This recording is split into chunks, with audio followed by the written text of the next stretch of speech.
ஓம் சரவணபவ. முருகனுக்கு 1000 திருநாமங்கள் இருந்தாலும் சிறப்பான பெயர்களாக திகழ்பவை கார்த்திகேயன் மற்றும் விசாகன் ஆகிய 2 திருப்பெயர்களாகும்.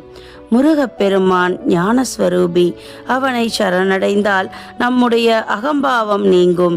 அகம்பாவமே மனிதர்களை பாவக்குழியில் வீழ்த்துகிறது. அதன் விளைவாக பல துன்பங்களையும் அனுபவிக்க நேரிடுகிறது. சூரபத்மன் அகங்காரத்தின் ஒட்டுமொத்த வடிவம். அவனால் பல வகையான துன்பங்களுக்கு ஆட்பட்ட தேவர்களின் துயரங்களை தீர்ப்பதற்காகவே குமார சம்பவம் நிகழ்ந்தது. தர்மத்தை நிலைநிறுத்தவும் அதர்மத்தை அழிக்கவும் இறைவன் பல அவதாரங்களை எடுத்ததாக புராணங்கள் கூறுகின்றன. முருகப்பெருமானின் அவதாரம் தவிர்த்து இறைவனில் மற்ற அவதாரங்களில் அசுரர்கள் சம்ஹாரம் செய்யப்பட்டனர். ஆனால் அழகு, அன்பு, கருணை ஆகிய அனைத்தும் உருவம் தரித்து வந்தது போல் அவதரித்த முருகப்பெருமான் சூரனை சம்ஹாரம் செய்யவில்லை. மயிலாகவும் வேலாகவும் மாற்றி வாகனமாகவும் கொடியாகவும் கொண்டார். ஆக முருகப்பெருமான் சூரனை சம்ஹாரம் செய்யவில்லை, மாறாக ஆட்கொண்டருளினார். அதுவே முருகப்பெருமானின் பேரருள் பெருங்கருணை திறம். சூரபத்மனின் கொடுமைகளை தாங்க மாட்டாத தேவர்கள் அனைவரும் சிவபெருமானிடம் சென்று பிரார்த்திக்கின்றனர். அவர்களுக்கு அபயமருளிய சிவபெருமான் குமார சம்பவத்தை நிகழ்த்த திருவுள்ளம் கொண்டார்.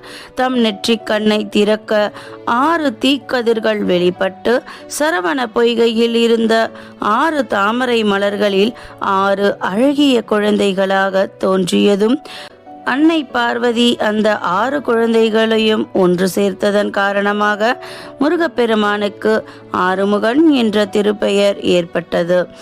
குமார சம்பவத்திற்கு முன்னதாக மற்றொரு தருணத்தில் சிவபெருமான் தம் நெற்றிக் கண்ணை திறந்த நிகழ்ச்சியும் நடைபெற்றது. அப்போது வெளிப்பட்ட அக்னி சுடரின் வெம்மை தாங்க மாட்டாமல் பார்வதி தேவி எழுந்தோடினார். அதனால் அவருடைய திருவடி சிலம்புகளிலிருந்து நவமணிகள் தெரித்து சிதறின. சிதறிய நவமணிகளை பார்வதி தேவியார் திருக்கண் நோக்க அந்த மணியிலிருந்து நவசக்தி தேவியர் தோன்றினர். ஈசனின் திருவுள்ள குறிப்பின்படி அவர்கள் கருத்தரித்தனர். ஆனால் திடீரென தோன்றிய நவதேவியரும் ஈசன் அருகே நிற்பதை கண்ட சக்தி தேவி அவர்களிடம் கோபம் கொண்டு அவர்களது கரு பிரசவமாகாமல் நீண்ட காலம் அப்படியே தங்கியிருக்க வேண்டும் என்று சபித்தார். அம்பிகையின் சாபம் கேட்டு அஞ்சி நின்ற நவசக்தியரின் உடலிலிருந்து வெளிப்பட்ட வியர்வை துளிகள் ஒவ்வொன்றும் ஒரு வீரனாக மாற மொத்தம் 1,00,000 வீரர்கள் தோன்றினர். பின்னர் அம்பிகையின் கோபம் தணிய வேண்டி சரவண பொய்கையின் அருகில் அவர்கள் தவமியற்றினர்.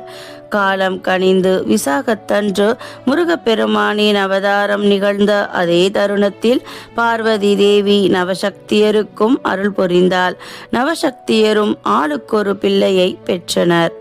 பிறக்கும் போதே பகைவர்களை அச்சுறுத்தும் தோற்றத்தோடு தோன்றிய அவர்களை வாழ்த்தி ஈசன் ஆளுக்கொரு வாளை பரிசளித்தார். தர்மத்தை காக்க பிறப்பெடுத்திருக்கும் முருகப்பெருமானுக்கு உதவ எப்பொழுதும் தயாராக இருக்க வேண்டும் என்றும் ஆணையிட்டார்.